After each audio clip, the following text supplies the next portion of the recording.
All right, well, we'll go and get started. If other people trickle in, we'll catch them. There is a sign-in sheet going around for those of you that just walked in. If your name is printed on it, just sign your name next to it. If your name is not on the list, just print your name. For the shape people, please. Welcome.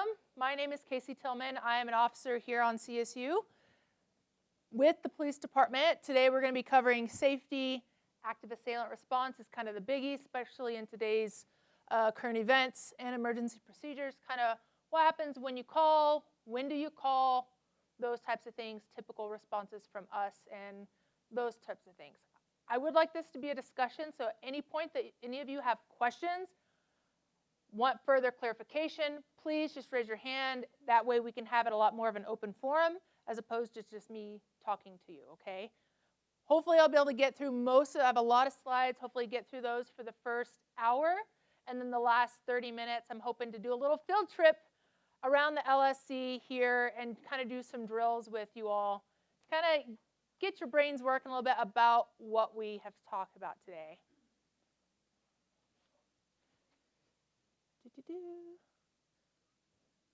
All right, so topics of discussion, common emergency response. So we have a lot of students in and out of this building, and a lot of them have mental health crisis, just mental events happen. Earlier today, there was a student that had a seizure in one of the rooms. So things happen. We usually respond first. PFA, the fire department, and EMS respond a lot with us as well.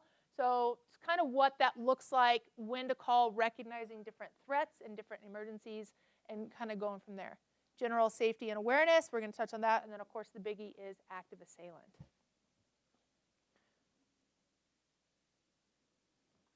All right, so first off, we're going to talk about emergency response. Recognizing if there's an emergency, that's number one. Actions, whether or not to call 911, and what it might look like if, with your role working with emergency responders. All right, so just to reiterate, identify threats, emergencies around you. This is going to be, like I said, we have a lot of students in or out, so we could have medical emergencies. We could have property thefts. Crimes of opportunity are our number one crimes on campus. So things being stolen, things being damaged, those types of things.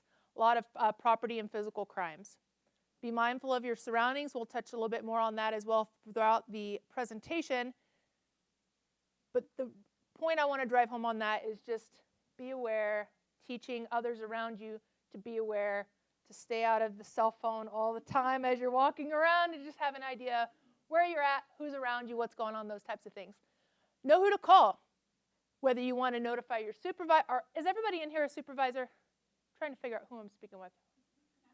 A little bit of mixed. Perfect. Okay, so for those of you who have supervisors, knowing who to call on that, or whether it's a non-emergency call, that is the number, 491-6425. That's a direct line to our non-emergency dispatch.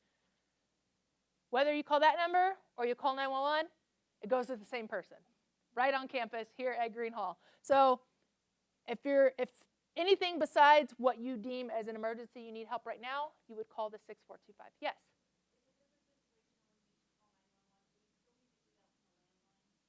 No. Nope. Nope. Based off of wherever you're at, kind of from where that, I don't want to call it a ping, but that signal from your phone comes from, it gets directed. If you're on main campus, it's going to get directed straight to our dispatch center. What gets kind of wonky is if you're like Fort Collins, but you're still right close to campus, it may go to Fort Collins dispatcher, but again, they're going to ask, where are you at, what's going on? And that will determine on whether you still speak with Fort Collins or whether you get transferred to CSU, right? Because jurisdiction is a big thing, especially when we're talking about non-emergency type situations, is who's going to get called. It is all based on where you're at on the map. So, yeah, absolutely. And then you may be asked to assist. So what this looks like is, let's just say we have, like for instance, I ran on a call past semester. There was a student working in the kitchen downstairs by the Remskeller. Cut his finger, blacked out, okay? So we get called, we're first on scene, but of course, Poudre Fire Authority, the firefighters are going to show up, and the ambulance crew is going to show up. So we have a lot of personnel coming in pretty much on the plaza, especially because everything happening up north, right? Like that whole area of the LSC's squashed right now. So come in on the plaza, come in.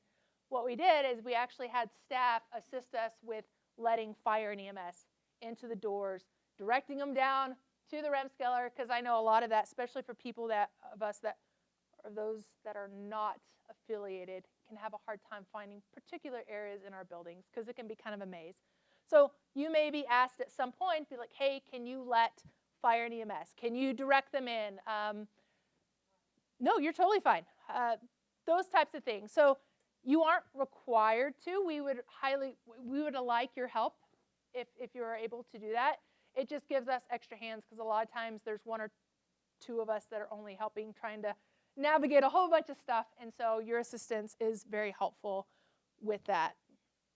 Other emergencies could dictate depending on what we ask you to help with, but that's going to be a typical thing we may ask of just escorting them into the building, holding doors, carrying out property with us, like if a student has a backpack, if you can carry a backpack, those types of things. Notifications, we don't really make notifications within CSU unless it's like something with housing. So I don't know what it looks like for LSC, if you have to let supervisors know, those types of things. If there's an emergency, I don't know what that looks like on your front, but just know that we don't run things up the chain on your end, okay? Any questions so far? Beautiful. Yep, sign-in sheet is up here, so if you didn't get your name signed on it, please do so before the end of class, or else I might get in trouble. All right. Again, non-emergency line, so kind of giving an idea. Whenever you call, let's just say anything you can think of that's non-emergency, right? So when we're looking at, hey, there's kind of a weird backpack that someone just left. Maybe it's not anything, but maybe it is, right? It's just kind of weird. I don't want to go up and check this backpack. Can you have an officer come out and check it out? That would be a good reason to call our non-emergency. Also things of like, I mean, our dispatchers get calls from all over of, who do I need to talk to on this? They're kind of like our directory of like, you know, I imagine the old dispatchers plugging in things here. They're kind of your go-to. I need to talk with this person. Who do I talk with? We try not to use them for that service. They get a lot of those types of calls. But anything you can think of like, hey, I found graffiti on this wall, or I see this is damaged, or, you know, there's this person that doesn't fit, right? They're acting strange, kind of describing what they may be doing. They're acting strange. They're kind of going inside of the bathroom and hanging out for a long period of time. We've spoken with them and inquired about what they're doing in the building because they don't seem like they're a student. They're in the bathroom a long time now. They've changed clothes multiple times. They're very dirty. All these things. Can you have an officer come check them out? Come chat with them. That's a great reason to call our non-emergency dispatch. 911 is obvious. Anything that you would like us to be there, like right now or 10 minutes ago, please call us. We will be there. We are very close. Does everyone know where the police department is on campus? Beautiful. Okay, we're right up the road. So we're very, very, very short response time. We're up in Green Hall, right between Allison and Parmalee. If you don't know, most of the time we're cruising around anyway. So we have our little office here. So right now everything's under construction, so we're not really hanging out in our office too much right now because Ramtech moved in next to us. But we do have an office here as well, so we try to spend some time here as well, but we're real close. So always know that if you need us, we will be there. Let's see here. Non-emergency, just know that they're going to ask you a lot of questions. Location is number one on whether it's non-emergency, especially if you call 911. They want to know where you're at. The reason is if you get disconnected for any reason, at least we know, okay, law enforcement are going to here. We don't know what's going on yet, but we're going to this location. We'll figure it out when we get there. That's a lot of what we do. We just figure it out when we get there. Location is huge. Phone number, same thing. They're going to want to know how to get in touch with you if you get disconnected. Also for us officers, if you would like callback of, you know, we dealt with this individual, we dealt with this backpack, we dealt with the student in whatever capacity, and you want to kind of be filled in of like, hey, this is my, I'm their direct supervisor. I'd like to know what happened with them.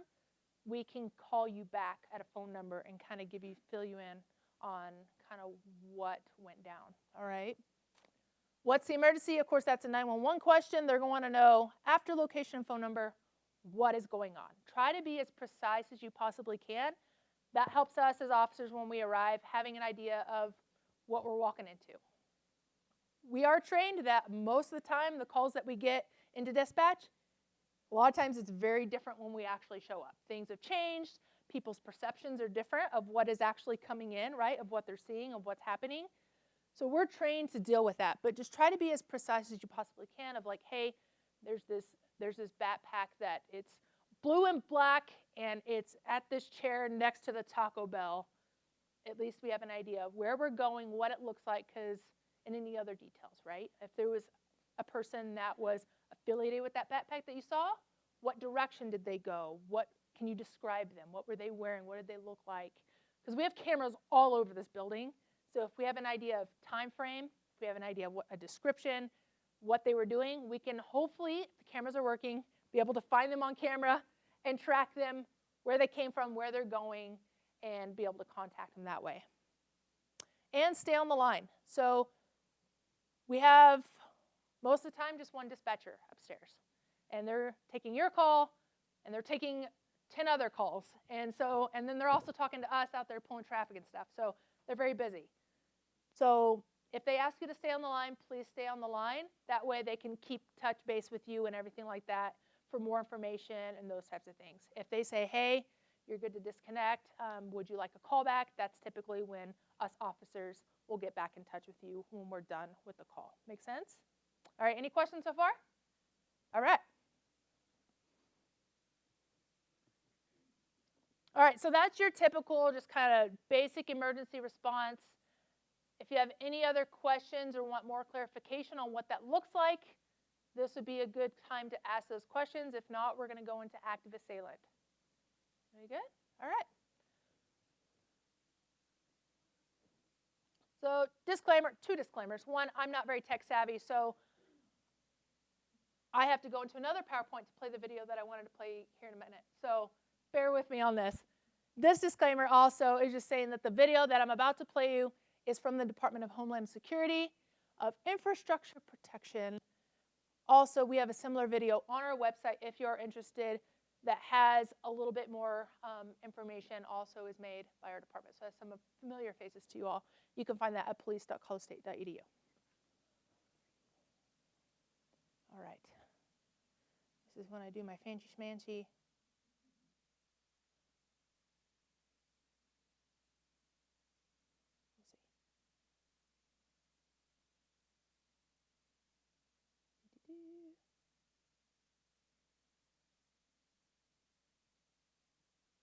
It's going to take a second to think about what it wants to do.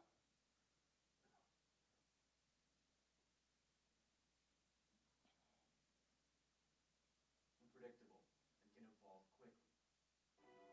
There we go. Can you guys see that okay? Okay. It's about 6-ish minutes long, so.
If you can't easily evacuate, the best option is to hide.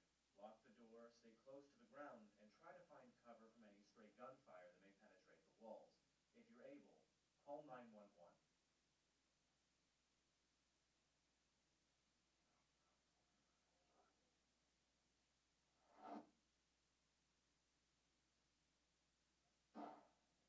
What was that?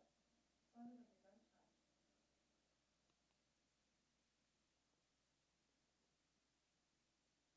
What should we do? Come on, let's get out of here.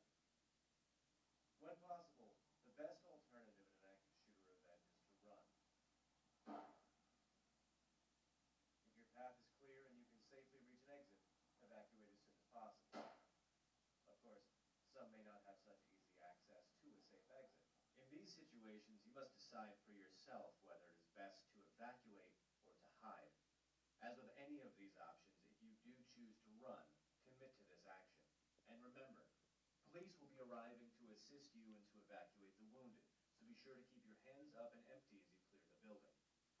Otherwise, put simply, don't stop running. Once clear of danger, make contact with 911 to assist their response by providing them information about the shooter, the weapons they're carrying, and the amount of wounded that may still need medical assistance. If you have been unable to evacuate and are trapped in a facility during an active shooter situation, remember, making the decision to hide does not prevent you from putting up a fight later. If you are confronted by the active shooter, you have to assume that your actions are all that stand between yourself, your colleagues, and grave harm. Fight for your life. Search around you for sharp or heavy objects that you may use to disable the attacker. Collaborate with those around you to ensure you aren't acting alone. You're taking action for your survival, so do not hold back, and do not stop fighting until you know beyond certainty that you are safe. Committing to run, to hide, or to fight will keep you safer than if you freeze during the crisis. Remember to prioritize your safety. If you come across those who are wounded and may need assistance, assist them if you can, but do not let them inhibit your escape. As an individual, the most important thing you can do to keep yourself safe, whether it is to run, hide, or to fight, is to commit to your decision and to continuously reevaluate the situation. If you own a business or operate a large public facility, you may be able to better enable individual response to such events by identifying emergency escape routes and exits. Use this information to design evacuation plans that can be used by employees and guests to your facility. Reach out to law enforcement to see if they'll come to your facility and assist you in drafting your response plan or guide you to training that may assist employees in their survival. Remember, this training may be the difference between life or death. See about technology you may be able to incorporate to make your facility safer, which may include audio or visual cues for those with access and functional needs. Plan for and train your employees to assist those who may not be able to run, hide, or fight. Equip them with a first aid or a go kit, an emergency ladder in case you're not on the first story, and explore the possibility of mass notification technologies, which may enable you to alert those in the area of any present dangers. Of course, the hope is that neither you nor any of your friends or colleagues will ever be confronted with an active shooter situation. However, should the worst case occur, know that you can always run, hide, or fight. All right. Go back to my other handy dandy PowerPoint.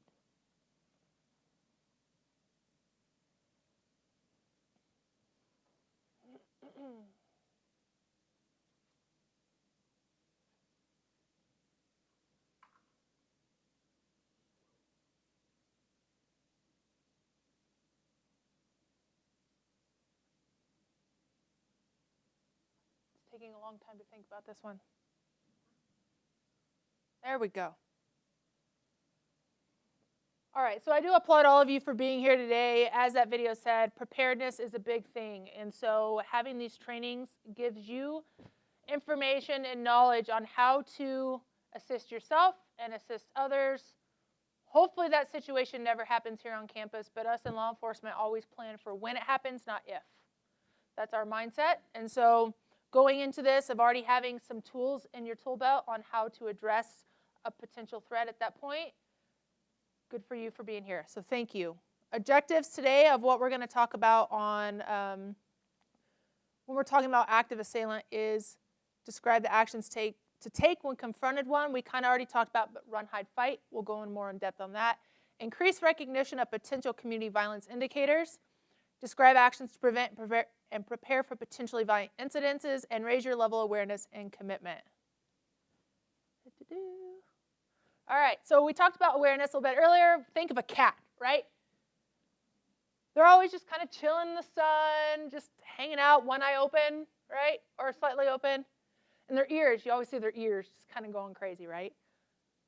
They're hanging out, they're chill, but they're aware. They're always aware of potential threats. You know, the dog's going to come sneak up on them, or their neighbor cat's going to come sneak up on them, whether there's things around. So always be at least aware of your surroundings and where you're at. Here in the LSC, we have a ton of things going on, right? Especially when it's full mid-semester and we got the food court is filled with people and there's just students everywhere. There's a lot of people moving out of this building on a daily basis. So being aware of at least your surroundings, people that are just kind of seem out of place, doesn't necessarily mean they don't belong, but at least be aware of those things of like, all right, maybe that person might be a potential threat or maybe not, but just be aware. My biggest thing is, especially for students, I hate it whenever I see this, you know, and they're just cruising along and they're like, oh, there's something there, here, right? Like they have no idea what's going on. And it's scary from a law enforcement perspective because when you look at targets, when you have active assailants, they want easy targets. And so if you can make yourself a harder individual to harm, you're already levels ahead than those that are super easy targets, right? Because they're just completely unaware of their surroundings. So keep that in mind. Being aware, listening, looking around. You don't have to be completely on edge and paranoid about everybody, but just keep your head around, right? Just have an idea of what's going on around you. It used to be, yes. Can you define out of place? You mentioned Ah. someone was out of place. We're at a college campus and there's a myriad of folks. No, it's a very good point. So we get calls all the time, suspicious person. We're in the LSC, we'll say, suspicious person in LSC, all right? It varies from every single person, right? A lot of times it's about our transient population. So we'll get a call of a suspicious person and it's a transient. They are more than welcome, just like everybody else, to come into our building, right? It's a public area. They can come in, use our facilities, hang out. So a lot of times we'll get a call of like, hey, suspicious male hanging out on the chairs over here by the study area, right? We'll still come and maybe chat with them, but we want to know what they're doing. So when I talk about suspicious person, it's kind of like big scale, right? Maybe they can tell that maybe they are a transient person, but they're totally able to be here. But okay, maybe they're starting to cause some sort of disturbance, or they're just, you know, they go in the bathroom and they hang out in the bathroom for 30 minutes.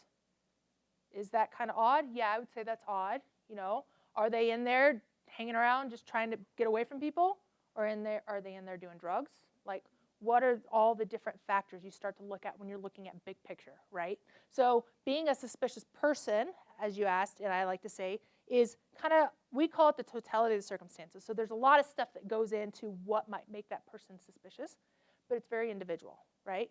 What you deem a suspicious person is going to be different from what I deem a suspicious person based off of training and experience and all those things, right? So just keep that in mind whenever I say that it is kind of a loose term, but it's very individual for everybody, right? So, but never feel that if you are identifying, saying, hey, this person seems out of place, you can always call us and we can always go and have a chat with them. And if they're not doing anything wrong and we can see that, then good day, right? Like they're more than welcome to hang out in the building. It's when things start to escalate. But what I want to bring home is just having a feeler for that of, okay, I can tell that potential threats is more, maybe I want to say it like that. We're trying to identify potential threats. So does that answer your question? Okay, any other questions? All right. Used to be called active shooter, but of course now we have increased use of edge weapons, vehicles, and explosives from a lot of these bad people. So they've coined the term active assailant. And so that's the term we use now as opposed to active shooter because they've gotten way more creative than just using firearms.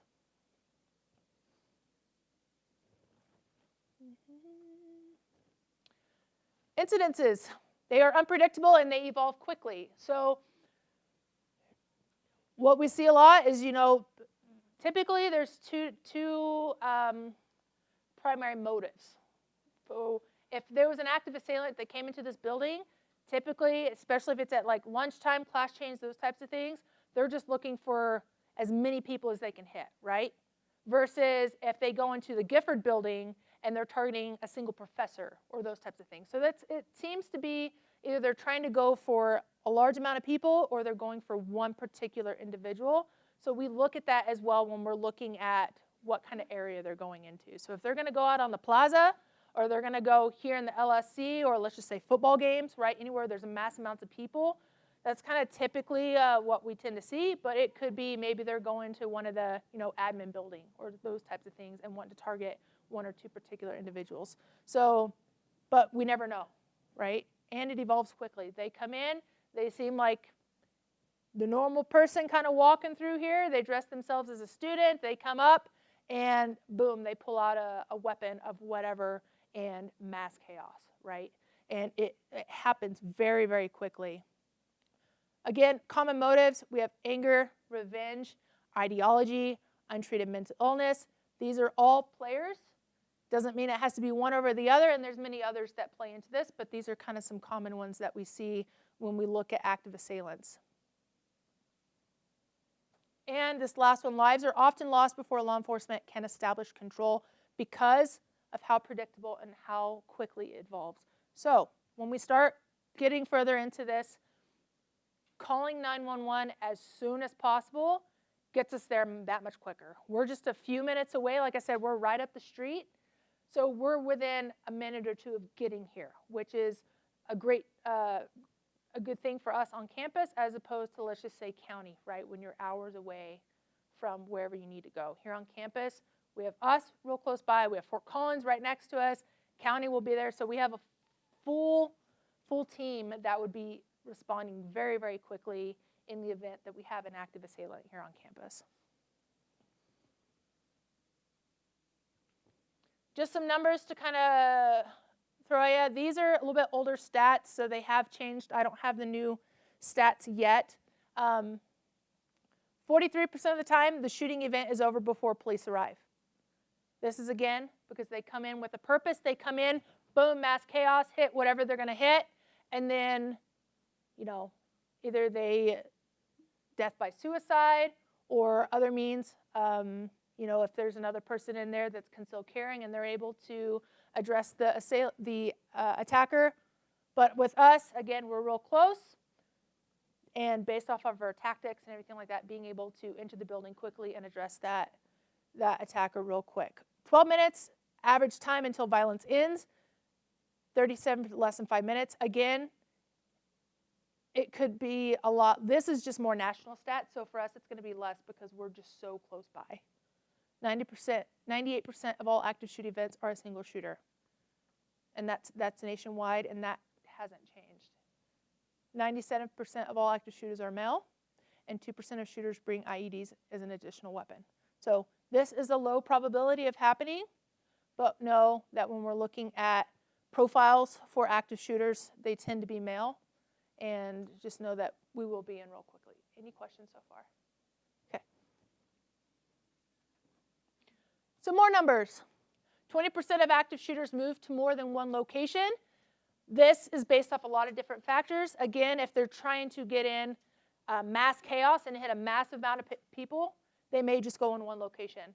But maybe if they hit here and it's not what they expected, now they may go to another location and another location. So it's a lower percent in the grand scale of things, but know that they may not just stay in one spot.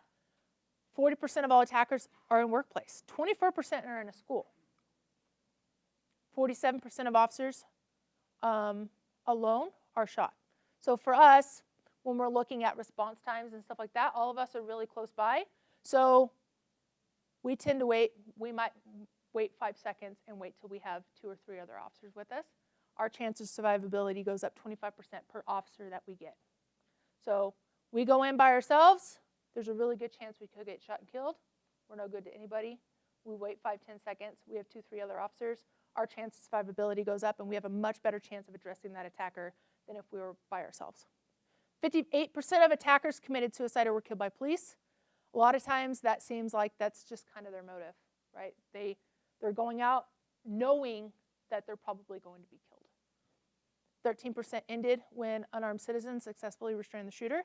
So this goes back to that fight part of the run, hide, fight. Have a plan in place at least. Think in your head a little bit of like how might I address, and we're going to go through that later, but how might I address an attacker if it came down between life and death, right?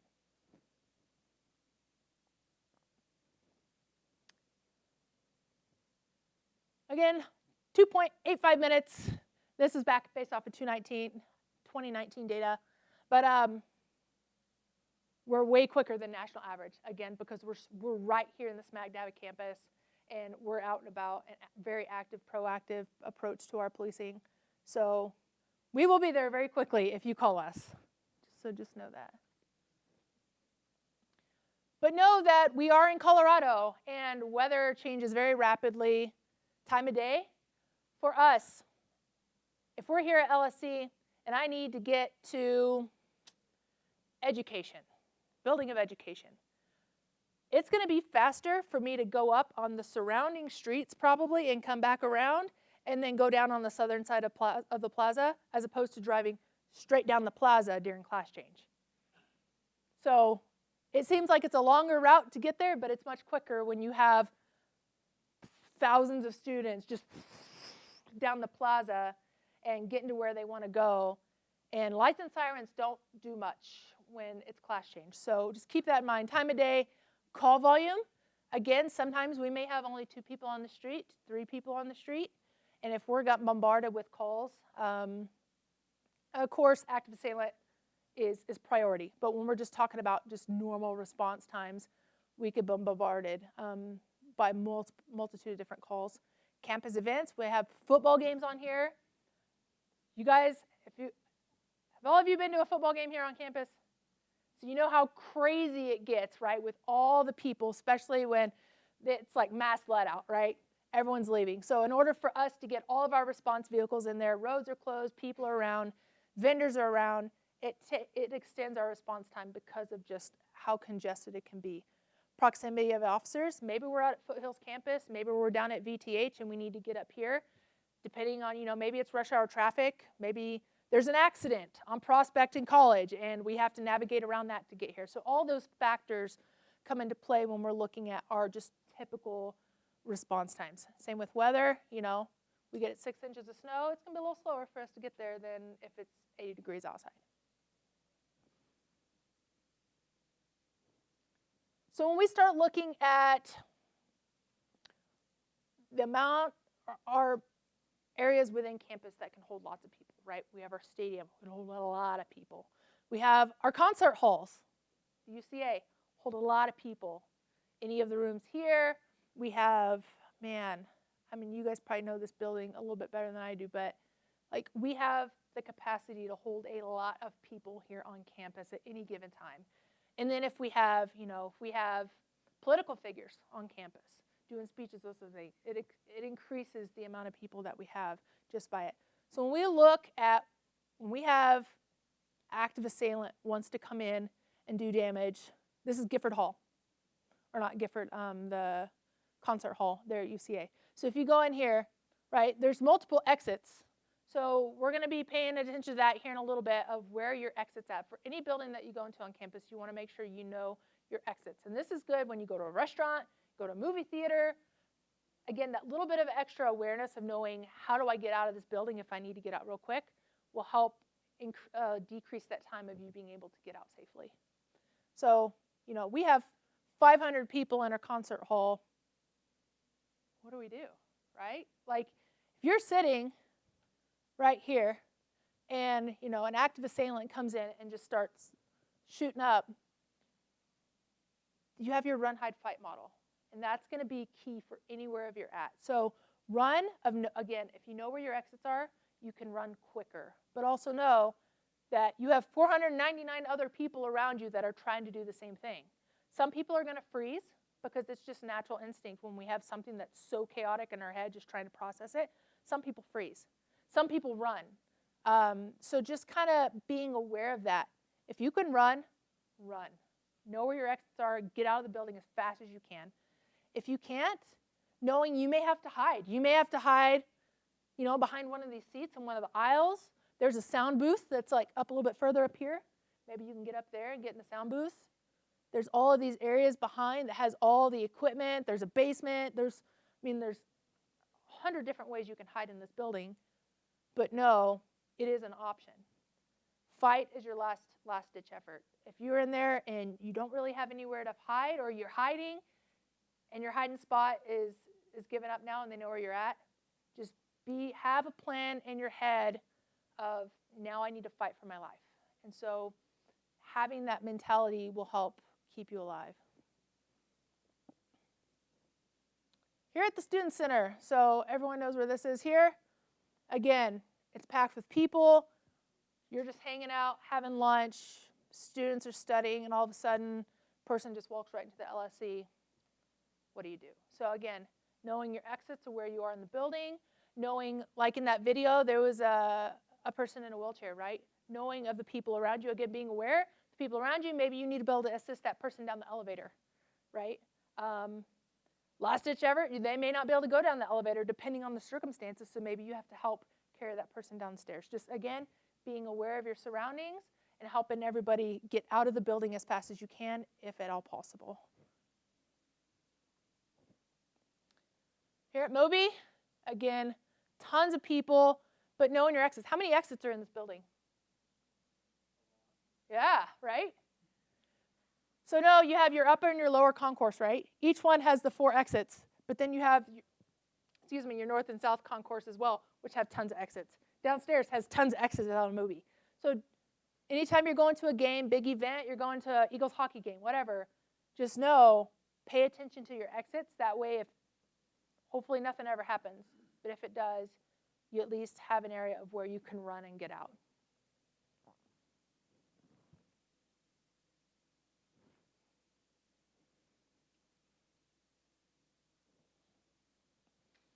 All right, just kind of hitting the point. If you can run, run.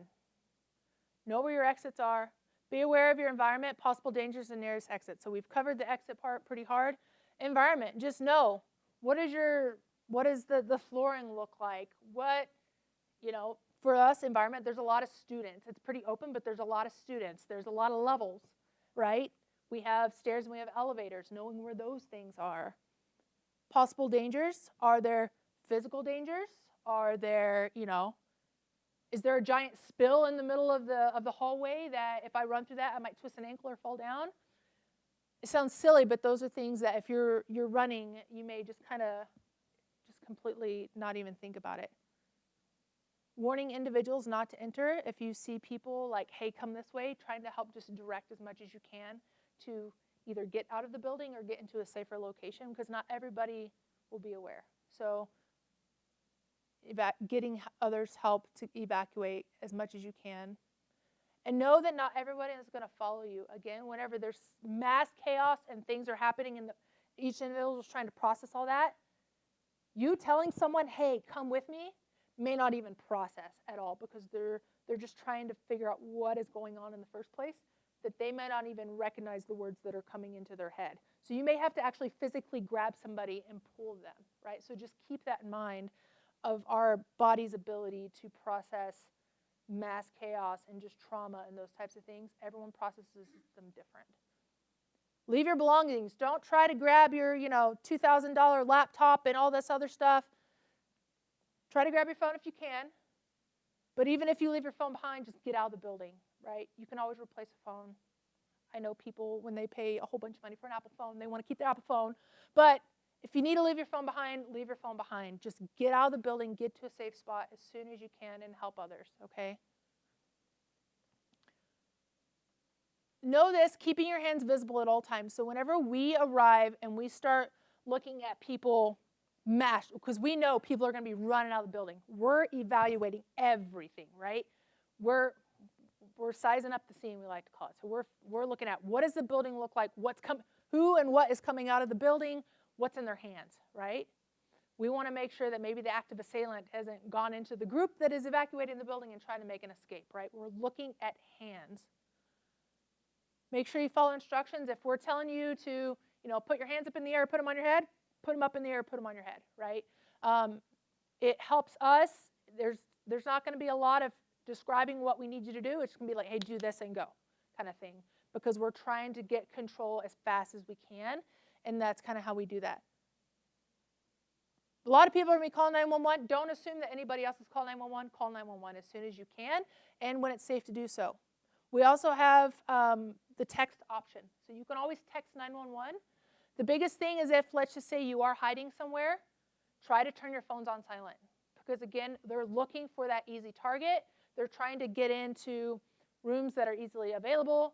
And if you're broadcasting with, because family members are probably going to be calling you and those types of things once it gets out that there's an active assailant, we don't want them directed to a particular room where you are because your phone ringers are going off like crazy, right? So try to put those on vibrate or on silent. You can always, like I said, text 911 if you feel talking is going to compromise where you're hiding, okay?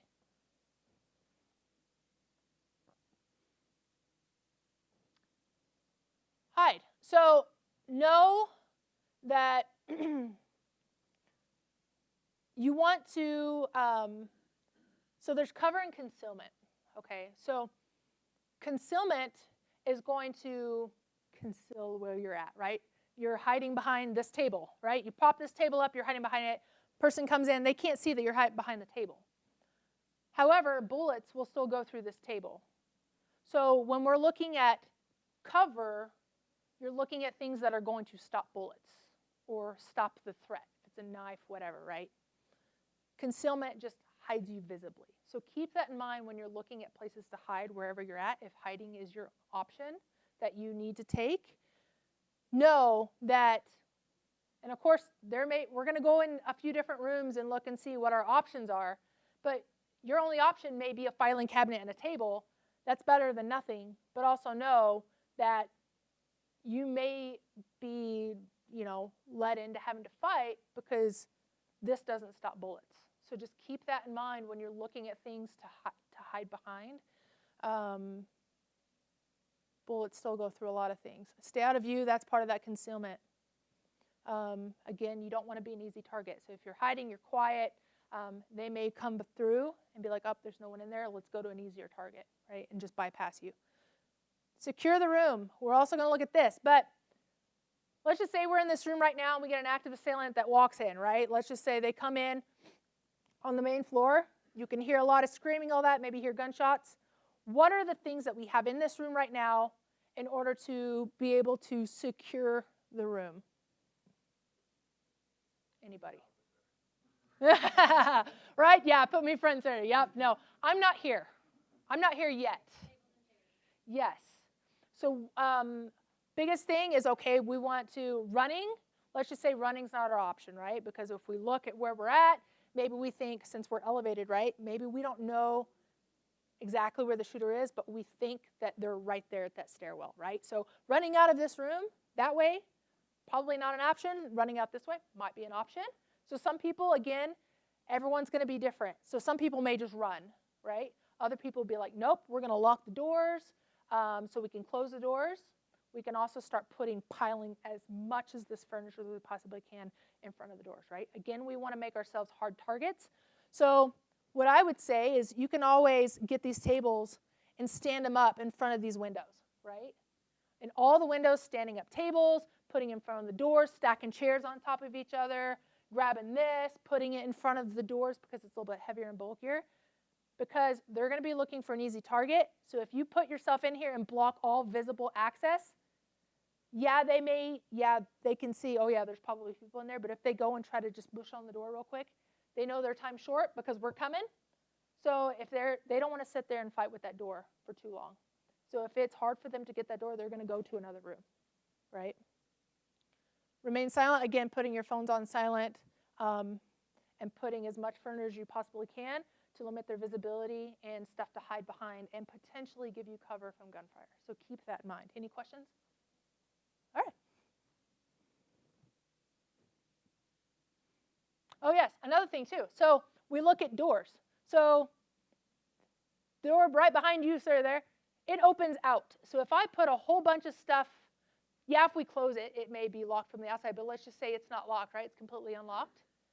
Again, if we pile a whole bunch of furniture and stuff like that in front of it, it's going to be more difficult for them to get through. So just keep that in mind. Even though you close a door, they may still be able to open the door easily from the outside, but you still want to just make it as difficult as possible of piling whatever you can in front of that to prevent easy access. Does that make sense?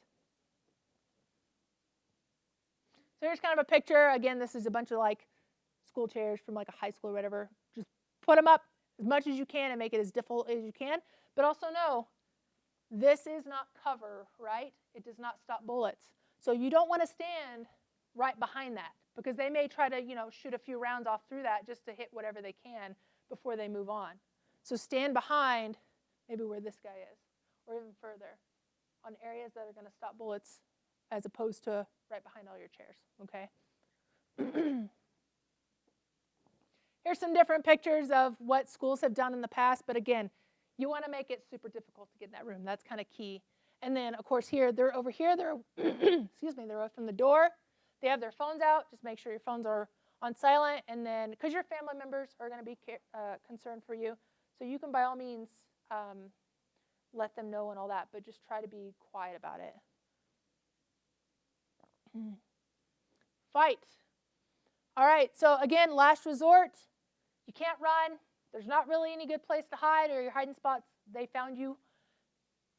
Your life is at stake. We can't replace you.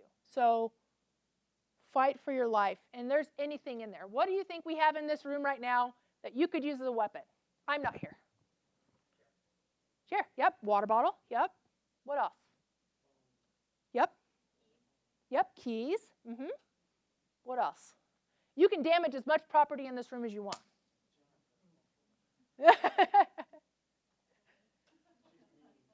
Yeah. Yeah, I mean, you can rip this off the wall. We got a whole glass display case back there. Bust one side of it, now you got a big chunk of glass. Yeah, chairs. You got pins, right? Yeah. We got the camera stand back there that you could use as a long weapon. Pretty much every single room is going to have something in it. We have the garbage cans. Got a microphone. Just always, and that's part of that awareness, right? When you go into a room, you don't have to be paranoid. Just have an idea of like, okay, if someone came in here with ill intent and wanted to hurt us and we were not able to get away, what are the tools that I have at my disposal that I can use to protect myself and others? So just keep that in mind in different places that you go. Again, they want easy targets, so try to get everyone, again, not everyone, depending on their mindset at the time, may not even comprehend what you're saying to them. So they may be just over here in the corner. That's fine. You got to fight. So you are going to win that fight. That's the mindset you need to have. It's not, oh, this bad guy might hurt me. I may not. You're there. I'm going to win this fight. It helps you keep engaged in the fight. It helps you kind of overcome doubt and having those thoughts that can diminish your effectiveness whenever you're fighting a person that's trying to take your life. Act as a team as much as you can, trying to, like this here this is a simulated thing, right? But we have all sorts of these toy balls that they're throwing at them, trying to distract them. Maybe we have, you're working together using the art of surprise, distracting them, trying to just do as much as you can in order to take them down. You may have to get 3 or 4 people on top of a person, right? Just knowing that you got to do whatever you got to do to fight and to go home and win, okay? These are just some ideas, again, of going over, like fire extinguishers are great weapons. You can hit them, you can spray them. Again, the distracting technique, you're decreasing their visibility, those types of things. We have kitchen, office, all these things. So, again, use as much, don't worry about damaging property. They can always replace it. Destroy whatever you have to make good weapons and to attack that person and then dial 911 whenever it's safe to do so.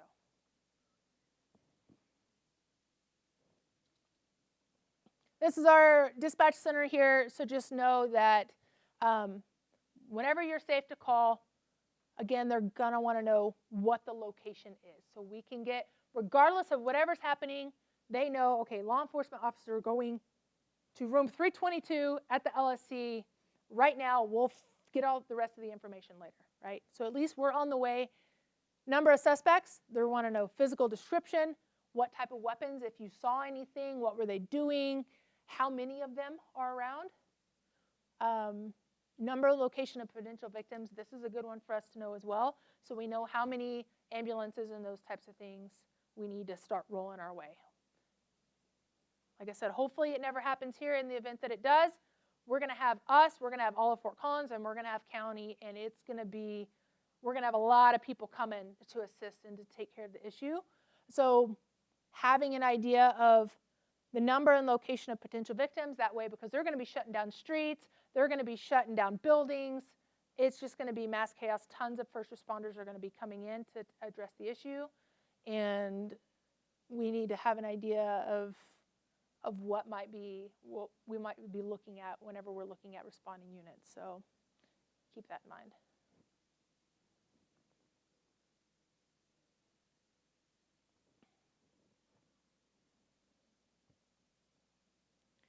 Just know, especially as supervisors, student and visitors, or even just staff here at LSC, students and visitors are going to look to you to direct them to safety. So being a little bit more proactive and knowing where your exits are and knowing a little bit about the rooms that you're commonly in can help those that are completely unaware have an idea of how to be safe.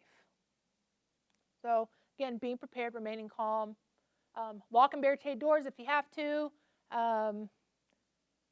evacuate via your pre-planned route to a safe area. I would highly recommend that within your department, even if it's just you and 2 other people, pick a day and say, hey, we're going to work on and it doesn't even have to be an active assailant, but we're going to work on an emergency response and evacuation. What are my exits? If I go out this way, where does it put me? If I go out this way, like I said, if there's someone coming up the stairs there, where's my nearest way to exit out this building and where do I go? Whenever I get to where I'm going, do I know where I'm at to be able to let dispatch know where I'm at and where I was? So those are some things to start thinking about. One thing that is recommended, and it's kind of hard to do in a giant building like this, but you can create cards and put them on the inside of each door, like in a room, that says, okay, this is my room number, this is where I'm located in the LSC, this is, and put like the 6425 non-emergency dispatch number, but of course 911, everyone knows 911, but always put that up there too. Just common stuff, so that way if you're stuck in a room that you've never been in before, you at least have a little bit of basic information about that room to be able to give to dispatch. Because the numbers are posted on the outside, but if you're stuck inside, you may not have any idea where you're at. You're like, okay, I'm by some stairs and a glass display case. Perfect. I'll come find you, but it might take me a minute. Looking at shelter-in-place locations, again, just looking at if you're just walking down the hallway here, are you going to duck into a bathroom? Are you going to duck into a classroom? Are you going to duck into a facilities closet? I mean, there's tons of options here in this building, but just be aware of those different areas that you can get into and how to kind of barricade them. Whatever you do, just try to make a decision. There's no right or wrong decision, just make one. Indecision is typically, can be fatal. That's when people just typically freeze and just kind of stand in place because they have no idea. They're just their brain is just so overwhelmed of what's coming into it that they can't even process. And so that may be one person you may just kind of, let's go. You just grab them and take them. And so just be aware on that. All right, I'm hoping I'm not running out of time. Oh, cool, I got like 34 minutes, perfect. All right, just know, so when we arrive, we're gonna be probably giving a lot of demands. So just be aware that it's not time for us to describe what's going on or try to ask you nicely to go this way. We're gonna just be telling you, go this way, put your hands in the air, do whatever. Just do what law enforcement tell you to do. Get to a safe location wherever you're gonna go.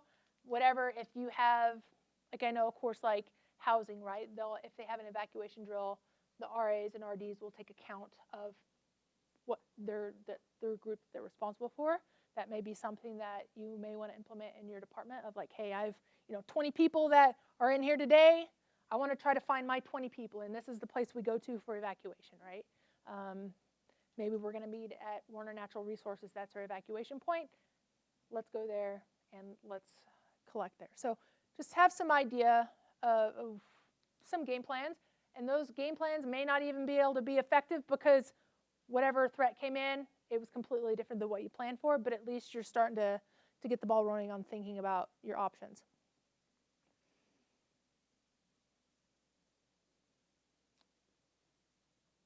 This one right here is a biggie.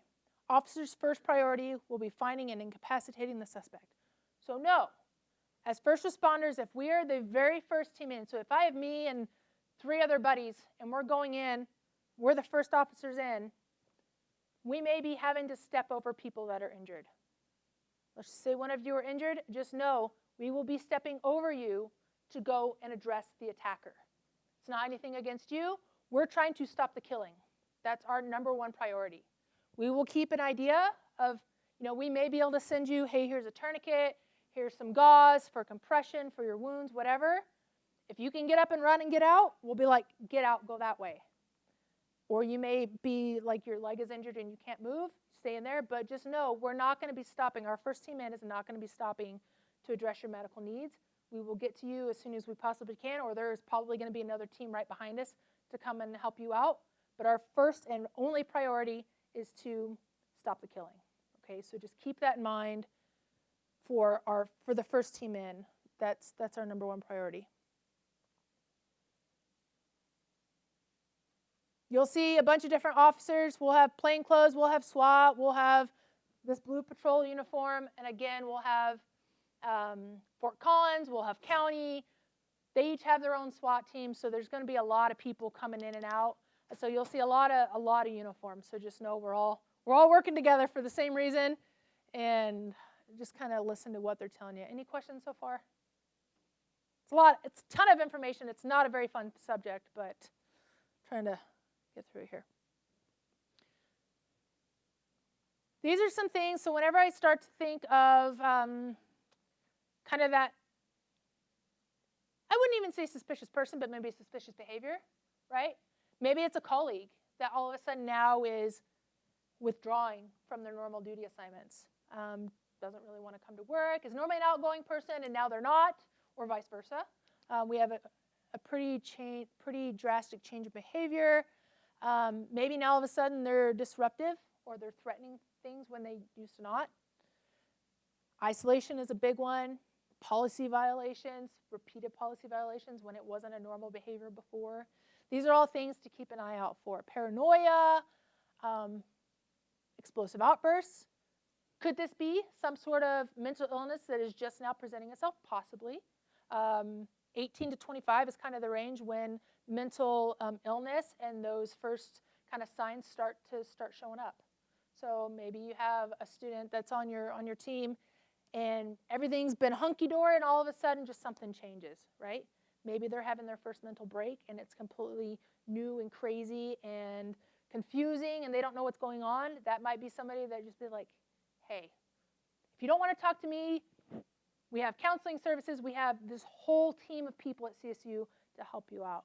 So just because they're having those things doesn't mean they're going to turn into an active shooter, but also know that mental illness is a component that we have seen in active shooters. So again, being aware, trying to reach out to those people as opposed to ignoring it can help all of us be more proactive and kind of nip things in the butt quicker than letting them escalate and hopefully not ever, but could turn into something big.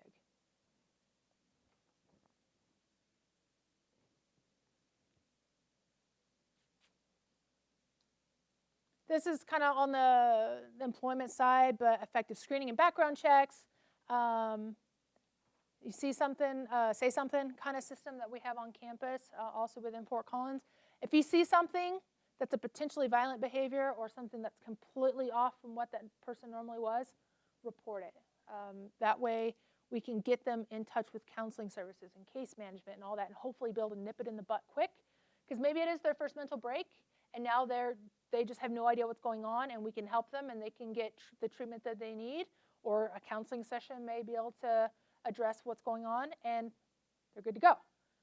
But if we completely ignore it, and then that spirals into something else, and then that spirals into something else, that's when we start getting these more aggressive and violent behaviors.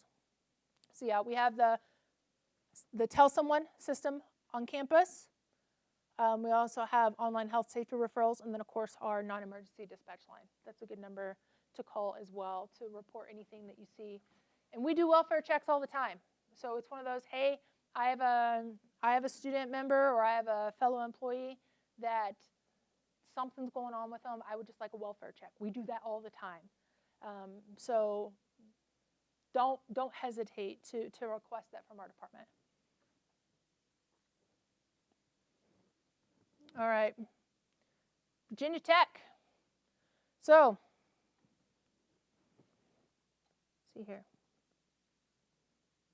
We have a lot of, I'm going to read my little notes here because there's a lot of kind of data points. So 78 people were in classrooms and offices on the second floor, all right?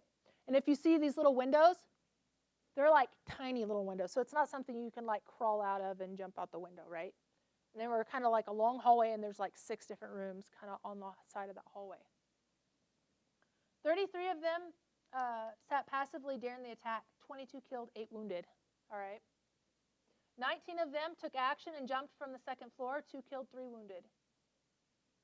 13 of them took action and barricaded the door after the first shooting. 5 killed, 6 wounded. This is a biggie. 12 of them took action and barricaded the door immediately. All survived. So again, when we look at that run, hide, fight model, if you're able to take action as quick as you possibly can, whether you're going to run, whether you're going to hide or fight, the ones that reacted right off the bat and barricaded themselves in a room were quiet, they all survived. So just keep that in mind, because basically what he did is he went up there and he just started, was like, went from one classroom to the other and just started taking people out. So, oh, yep. Here it is in big print. This is our campus, by the way. All right, so the biggest thing, I guess, to take away from this is you all are here. This is step 1. Now it gives you a lot of things to think about it, talk about it with your teams, make a plan and practice it. Just like when we were in school and we had to do fire drills or those types of things, you don't necessarily have to do full evacuation drills here, but it's at least something to start discussing with your team of, again, what are my exits? What happens if someone bad comes in with ill intent? What are we going to do, right? So those are some things just to start having a discussion with your team. The body cannot go where the mind is not already gone. This is where you start getting that freeze. When there's so much going on and your mind is trying to process it and it has just no idea of what to do, that's when it's just going to freeze up because it's just like, I don't know what to do. But if it's something you've already kind of thought about it a little bit, it helps you be able to put into action your thought and be able to get out into a safe place because your brain has already been like, okay, I have a solution to this. Let's run or let's hide or fight.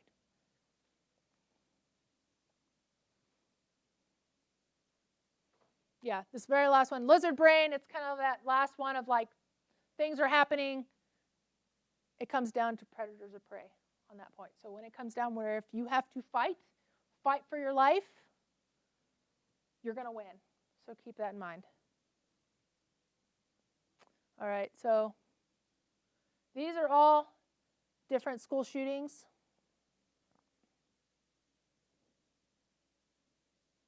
Or not necessarily all school shootings, but mass attacks.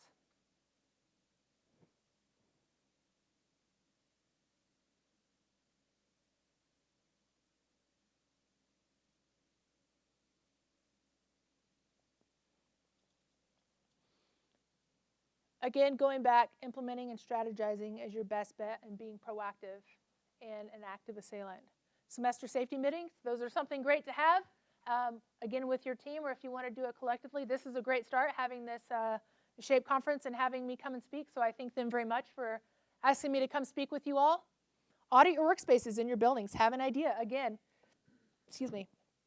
If you're going through and you never actually paid attention to your exit signs and no one ever actually put up of like maybe your exit sign's broken, or maybe the door handle's broken, or the stairs are all messed up, right? And it's a trip hazard. Those are things to just have an idea of maybe I need to get this fixed in an event if we need to boogie out of here real quick.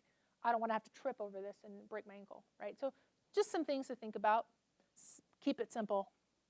Seek input, buy in, practice it, walk your routes, actual touching stuff. So if you're going through, instead of just doing a mental exercise, actually try to make it of like, hey, we're actually going to open this door and walk out this way, walk down these stairs. And again, starts to get that brain used to like, oh, we've done this before. I know what to do. So it helps shorten that window. Again, going back, we all did drills as kid. Same thing, we can do it as big kids. Helps us stay safe. All right, and we'll do just any last questions before we actually kind of go around a few other spots here in the LSC. This here is the little survey for SHAPE. This here is a little survey for me to give me feedback on how I did. Please look at those. Just take a picture with your phone. And then this is my information. So, of course, the PD's phone number for non-emergency, and then my work email. Any questions before we start kind of walking around and just kind of getting an idea of the lay of the land? Has everybody got these? All right.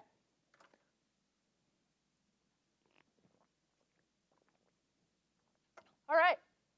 Just real quick, all participants get a beautiful little swag bag. So if you haven't gotten one yet, go to the desk over there and get your swag bag. I also have some pins. Very nice pins, by the way. They're not the crummy ones that some booths give away. We have really good ones. So get your pins. I have business cards here if you would like. Other than that, we'll go out that door, and we'll just kind of walk around and discuss, okay, where are your exits, what are weapons, where are areas to hide, and just kind of start that conversation for you all. Cool? All right.